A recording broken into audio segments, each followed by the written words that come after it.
Yep. Look, still felt the same way after watching the film. Just a very disappointing performance overall. And like I said last night, it starts with me and the coaches and the players just going out there executing, which we did not do yesterday. I would say offensively, the turnovers continue to be an issue. Protection continues to be an issue. And then also, the penalties. And it was from the very start. I think we had 4 or 5 penalties in the first quarter, which we've seen this at certain times during the season. I thought we had it corrected, um, but obviously not. And it comes down to really just focus and concentration, especially when you're on the road. And, it's the pre-snap stuff, the operational things that you get frustrated by. But we had to clean that up defensively. Did a better job in the run game, but then you give up the big plays, and we knew where they wanted to throw the ball, and we knew that they had some fast guys out there, and we just weren't able to go out there and get in the windows that we've talked about all week. Had to do a better job there, and I would say just start tackling. It always goes back to fundamentals. We can talk about X's and O's all you want. It comes back to fundamentals, block destruction and tackling and attacking the ball. Those things definitely did not show up yesterday. And special teams, I would say special teams, besides the missed field goal, nothing of note there. But just overall, we have to get better, and that starts this week. It's a weird week with Thanksgiving being on Thursday, but we have to work. We have to go out there and practice. We have to go out there in pads, and we just have to continue to get better. And that's always been my focus with this team. Open up for questions. We'll start with Doug Kyed, followed by Sophie Weller. Morning, Jerod. I apologize for the background noise. I'm in an airport. But Jonathan Jones and Kyle Duggar both talked about players not being locked in last night and maybe a lack of focus. What do you think led to some of that, players not being locked in, lack of focus? And is it on coaches to not only make sure the guys are locked in and focused, but to put players who are locked in and focused on the field? My thing with that, we had our night before the game meeting, and the guys were definitely locked in and focused. And then you get out there on the field, and you could see, some of the communication problems that were happening on the field. Now, it's easy to say, we'll just put a guy here, put a guy in, take this guy out, but then you have to think about who you're putting in there, and that's kind of where we are right now. And just one follow-up question as well. After a loss like that, what does a team meeting look like, whether it's today or tomorrow or whenever? Yeah, I mean, look, those are those hard meetings where you have to address the elephant in the room. But it's no secret. The good thing about this sport, it's all recorded, and you can go back and forth on it, but the film doesn't lie. Next question, Sophie Weller, followed by Mike Reese. Morning, Jerod. What's up? I was just curious. Christian Barmore got a sack yesterday. Just knowing everything he's gone through this season, with the possibility of not even being able to play, what was it like to see him have a moment like that?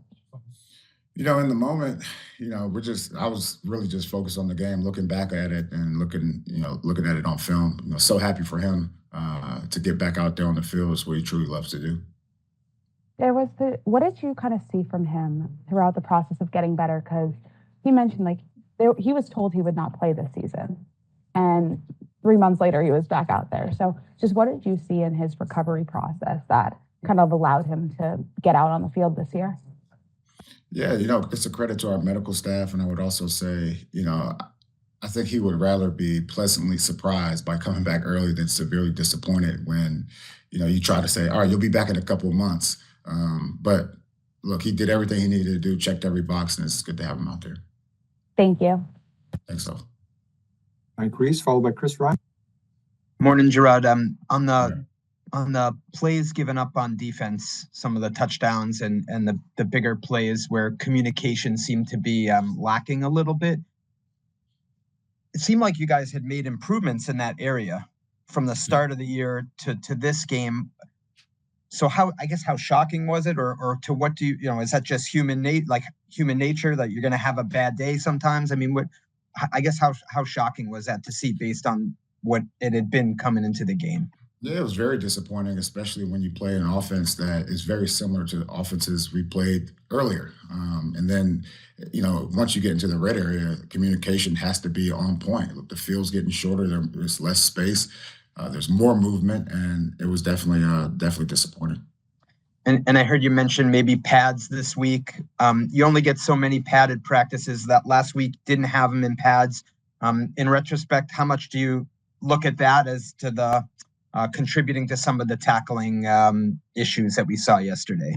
At this point in the season, I don't think it's that big of a difference. What I did last week, keeping those guys in shells was to get those guys fresh to go out and perform well. And then this week we need to be in pads. We're playing a physical team in the Colts. Chris Ryan, followed by Dakota Randall.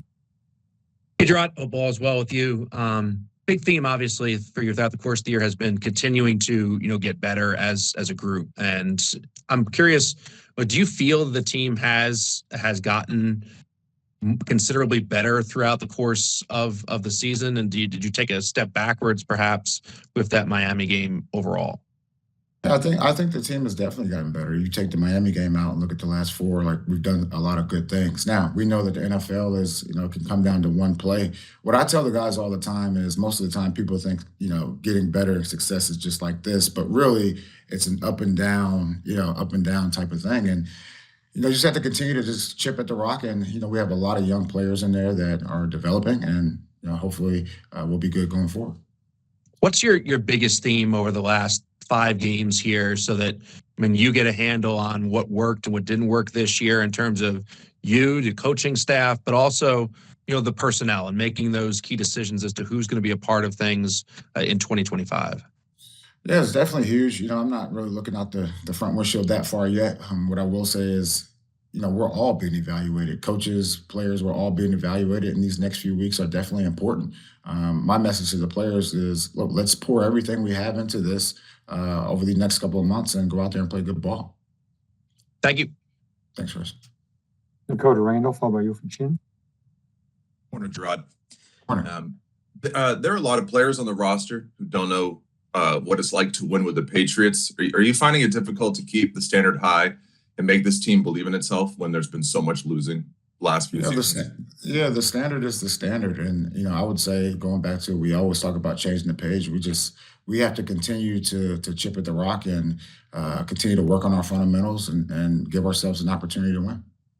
And related to that, I wasn't in the locker room yesterday, but I've seen reports that the mood was more lighthearted than you might expect after that kind of loss, with some players joking around.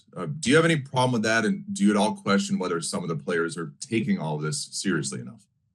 Yeah, I don't question any of that stuff, as far as the players taking a butt kicking like that personally. Like, everyone in that locker room, we were down. Now, I'm not sure what that report is, but I'm not going to talk about that. I know the guys were disappointed.